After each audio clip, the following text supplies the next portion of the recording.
What is up, everybody? All right, so I am counting down the days to PAX East now. I cannot wait to go with Roughhouse Plays. We're going to kind of represent our podcast, but also, oh my God, all of the different, booths that are going to be there, all the different presentations. I'm very excited to learn a ton and see all the new games. And definitely, one of the things I'm looking out for is actually going to be Final Fantasy VII Remake, which I believe they're going to have a playable demo for. Get down here, Merc.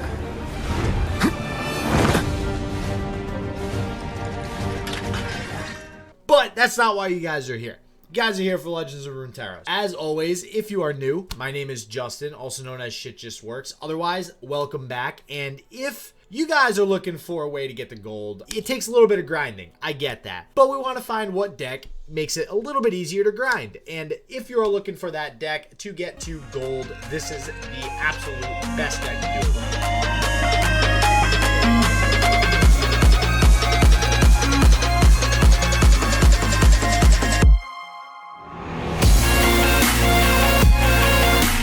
So we're going to be going through the, basically the Piltover Zaun and Noxus Go Face deck is what I'm calling it. People call it Face Burn, Aggro, whatever it is. Basically just does as much damage as quickly as possible to your opponent. So if that's what you're looking for, you're in the right place. And let's get into the video. All right, so first and foremost, I just want to go over a couple things when it comes to aggro decks with card games in general. So the first thing is actually going to be racing, which also does technically have a little bit to do with time management, which will be the second thing that we talk about here.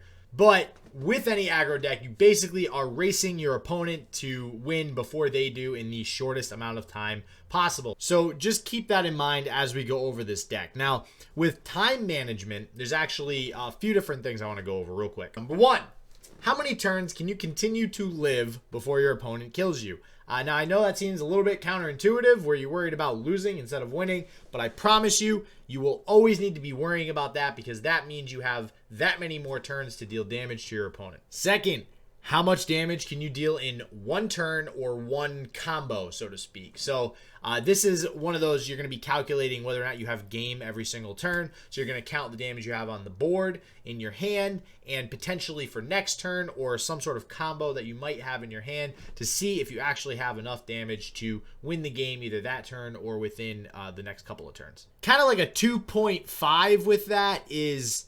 You're going to want to, specifically, this is more of a Legends of Runeterra specific thing. You kind of have like 1.5 turns when it comes to taking action in this game because you attack every other turn. So you have your attack turn when you can do attack damage as well as any attack effects such as Boom Crew Rookie, which we'll go over in a second. And then you have, once you flip the turn back over to your opponent for their attack turn, you technically have that one additional draw as well as a whole new pool of mana to work with for spells and anything that you can play when they attack. So once they attack, you can still play burst speed spells as well as fast speed spells. So anything that you have kind of built up in your hand at that point, like let's say you have 3 Mystic Shots, you don't have to play that on your turn. You can actually forego playing that, do damage with as many other cards as possible, like slow speed spells, any attacks, effects, stuff like that, and then get a whole new supply of mana once it flips back over to your opponent. So that's very specific to Legends of Runeterra. That's actually one of the reasons why I love how this game works, and that's something you're always going to want to keep an eye out and be calculating consistently. And finally, everybody who knows card games loves outs. You're always going to want to know how many outs you have. So if you're 1 damage short, 2 damage short, 3 damage short, you're going to want to know what percentage or what likelihood chance you have of drawing that game-winning card or that game-changing card.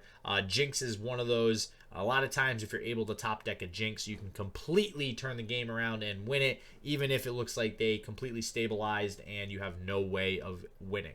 So with that said, let's get into the actual deck. So there's a lot of versions of this deck running around. So I want to be clear here. This version specifically is catered towards people that only have Jinx. This is meant for people that do not have all 6 champions. Usually this would play 3 Teemo. This one is more of like a budget version, right? So there's a couple other cards in here that we're going to go over as well that aren't here because they're rare or epic or something like that. And this is meant for new players to pretty much easily build, not have to invest much crafting stuff, and still be able to kind of grind, get to gold, and get to where you want to be as far as that's concerned. So some general strategies to get started. So generally speaking, you're always going to want to mulligan for followers over spells. You want to draw into the spells later on in the game. Turn 1, in order of importance, you're going to want to play Legion Rearguard first, then you're going to want to play Legion Saboteur, then you're going to want to play Precious Pet. Legion Rearguard is by far the best one drop in this deck. You're almost always going to get 3 damage off. Followed closely by Legion Saboteur. In the mirror match, if you're playing a similar deck, you could argue that Legion Saboteur would be better because you want to try to get as many procs of her attack effect off as possible and then also keep her alive. Most of the time you're playing against any other decks, you're going to want to play the Legion Rearguard first. For your second turn or your 2-drop, you're always going to want to play Boom Crew Rookie, especially in the mirror match. And other ones like House Spider, Legion Grenadier, Crimson Disciple, those are very specific on the matchup. We'll get into Legion Grenadier a little bit later as well, since that's a card that's not usually in the final deck list with Teemo. And so Boom Crew Rookie is going to be your go-to 100%. This card wins games like a boss. So as I just alluded to as well, you're always going to want to try to look for as many procs on Boom Crew Rookie and Legion Saboteur as possible. You want those to go off at least twice during the game when you draw them, if possible. That means that they are providing a very good value as far as damage is concerned. And the last 2 things, one I already alluded to was you want to save spells for last. You always want to be playing followers and attacking on your turn and exhausting all your mana, hopefully on followers and any slow spells you might have, like a Rocket from Jinx or a Decimate, which this deck does play. Then you want to go ahead and play the spells in your opponent's turn. And the last thing is Jinx. You always want to be playing for like a turn 6 Jinx. With everything being such low cost in this deck, you are almost always going to get a Jinx leveled up on turn 4, 5, or 6, depending on your draw and depending on how you curve out. So real quick, just to touch on some individual card choices as well, we have Blade's Edge. Blade's Edge is kind of a tech choice, and again, it's more of a budget choice as it is a common. This is hysterical in mirror matches because you can usually peg a Teemo with this, which I think is great, especially if they already invested a Brothers Bond into it, which usually this deck playing Teemo, they're going to play Brothers Bond on the Teemo because it is elusive. So being able to snipe it with Blade's Edge is awesome. Otherwise, if you're just trying to go face, you can throw damage at their face, or better than that, because it's 1 damage to anything, you can actually hit your own Crimson Disciple, and now you have a 1 cost 2 damage spell. Brothers Bond, you may look at this and be like, why the heck is there only 2? You could play 3, really. I personally don't play 3 in this one because there's no Arena Battlecasters or Teemo. Arena Battlecasters are rare. Obviously, Teemo's a champion. Those were cut from this version for the time being. If you do get the Teemos in here, then I would add the Arena Battlecaster. Gives the Teemo the additional attack. With it being elusive, it will almost always connect. So that's kind of the swaps that you want to make here, as well as a couple other cards we'll get into in a second. Legion Grenadier is great. It does do 2 damage. You usually just plop these down and just you can't wait till they die, right? And they act as body shields. You can block with them, but they only have 1 health, and they're very, very, very squishy for that reason, so they're really not that reliable. You want something with a little bit more staying power with 2 or 3 health, hence why the Crimson Disciple is so good. So these will eventually get cut if you decide to, morph this into the Teemo version. Transfusion, I feel like, is not played in every version of this deck. I do personally prefer it over something like Arena Battlecaster. I think it's a much more fun combo card, and I mean, honestly, you combo this with something like Crimson Disciple, as well as giving, even if you are playing a Teemo +2/+2, you're looking at a basically 4 damage for 2 mana card, which I think is very, very mana efficient. So personally, I like it, but it again will probably get cut once you work in the Teemos and the Arena Battlecasters, among other things. Used Cask Salesman is amazing. This is a card that when I first saw this released, I did not think it was going to be good. I thought it was maybe a fun combo potential card, but not anything that was actually going to be taken seriously. And honestly, not only does this do the 2 damage on your turn or your opponent's turn, but if you are playing this on your opponent's turn, This will very crucially buy you an extra turn to stay alive and make that extra draw or give you that extra mana to play a Jinx, get a Rocket, play some Mystic shots, stuff like that. So using this on defense is probably actually better than using it on offense. And finally, Decimate. This is probably not in any final versions of the deck. It's a little slow. It's a little clunky. You know, you get this stuck in your hand with a Jinx. It feels bad because you have to have 9 mana to be able to empty your hand. This is the very first card that you would cut out of everything else. You could put in, even just from the start, you could take these out for Arena Battlecaster. You could take one out for a Brothers Bond. Maybe just go with 1 Decimate. I like Decimate. I think it's fun. Again, when you're in lower ranks like Iron, Bronze, Silver, you could probably run this no problem and just basically just go face with all the spells in your deck and probably still be able to win. But again, this is probably the first card you'd want to take out. And with that, let's get into some quick gameplay with the deck. So you can see here from the very get, I mulligan for all followers. So we do have the Saboteur as a 1-drop, which is spectacular. So we get that down ASAP. Ends up coming back over to us. So we are attacking on 2. You do also want to take into consideration if you're attacking on odds or evens when you are mulliganing, depending on what your initial hand state is. So just take that into consideration. So we are able to play the Crimson Disciple here, and basically we just want to go face as much as possible. I did take the attack with the Saboteur instead of summoning the Crimson Disciple and then attacking, because 9 times out of 10 they probably have something that they can play that will block the Saboteur since it only has 1 health. So by attacking with it, not only do I ensure the 2 damage gets through on the attack, but I'm getting an additional proc of her effect. It'll probably die next time I attack with it, but at least I'm getting the effect off one more time. So next we have the Grenadier, getting that down real quick, basically just for the sake of playing it. I did not want to go with the House Spider on their turn, because that would be going pretty wide if they did have something like a Withering Wail. I would basically just wreck my entire field. So again, I am going to take the attack immediately to get the proc off of the Saboteur.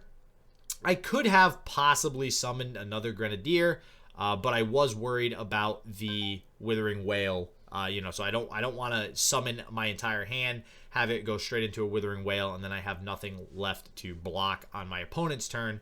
And again, it might not seem important to block with this deck because you're just trying to go face and kill them as quickly as possible. However, it's very important if you can survive an additional turn in any matchup. 1 additional turn is sometimes a ton of extra damage that you can do. So in this instance, I actually decided to Transfusion on the Crimson Disciple so that their Drain Life would actually proc the Crimson Disciple, do the 2 damage, and I'm also doing an additional 2 damage on the Crimson Disciple's attack to their face. So again, Transfusion, 2 cost, 4 damage, very, very, very mana efficient. So what I have noticed, and you will probably see this as you play maybe more towards Silver, there are a lot of people playing stuff like this Lifesteal follower they just played, I forget the name right now, and also Soul Gorger, which is another Lifesteal. I think it's a 3/7 for 6 cost, and those are definitely a pain in the butt. This is probably one of the only instances where you're going to want to use removal on a follower because it's going to heal them. This was a pain in the butt. This right here, having him play that and getting the 5 lifesteal, even though it does still die, 5 heal is hard. I mean, that's a lot of extra damage that I have to do now. Granted, I do have the Grenadiers, so at this stage, these Grenadiers are actually very, very good because my opponent, I probably just lucked out that they're not drawing into a Withering Wail. I did decide to summon the House Spider. If he has a Withering Wail here, I mean, I'm screwed. And I think as I was playing this game, that's I think what I thought as well. The only upside to the Grenadiers is that if they do die with the Withering Wail, he takes an additional 4 damage. But honestly, I probably would have had a hard time coming back. The only way I would have come back is with the Jinx that you can see in my hand and just drawing, hopefully, into a perfect set of cards that's going to bring my opponent down to 0. So you can see now that he's playing the Soul Gorger, which is what I was talking about. I actually forgot that he had played this in this matchup, and man, it's a pain. It is a pain. So he's at 2 health. He would have died the next turn if it wasn't for this Soul Gorger. He ends up using it many times, I think, over the next couple of turns to heal 3. And I basically have to keep blocking it to chunk it down slowly but surely. So I think I use a Grenadier here to go ahead and block it. It chunks it down by 3, and he takes 2. So he's really only essentially healing for 1.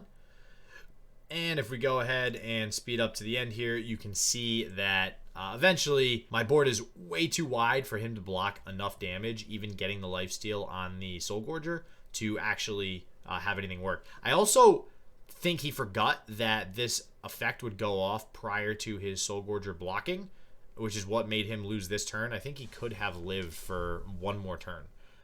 But because the attack effect goes off first, so you always got to remember that when you are attacking with those, that those effects will go off. They are deniable technically, but just keep that in mind when you attack with those. So real quick, this game is just absolutely hysterical. I think I win in like 6 turns in this game. This is an example of pretty much just perfectly curving out. So again, I'm playing the Legion Saboteur here over the Spider because it's going to do an additional 1 damage if it does get the proc off, which it does. Drawing into a Boom Crew Rookie on top of the Saboteur is perfect.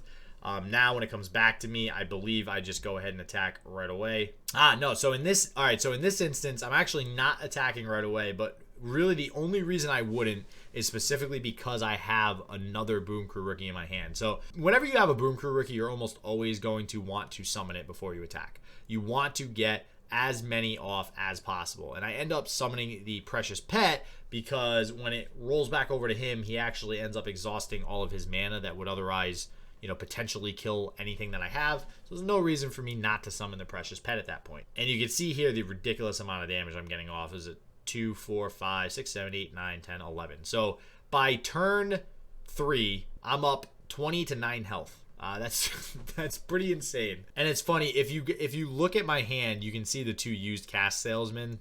I mean, you can just tell at this point that this game's over. This Avalanche, he probably feels pretty good about this Avalanche.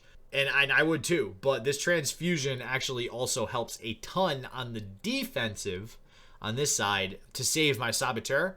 So I can get a proc off of every single one of them again next turn. I'm playing the House Spider because they only have 2 mana left. It's very unlikely that he's going to clear my field, and I can have priority to attack first.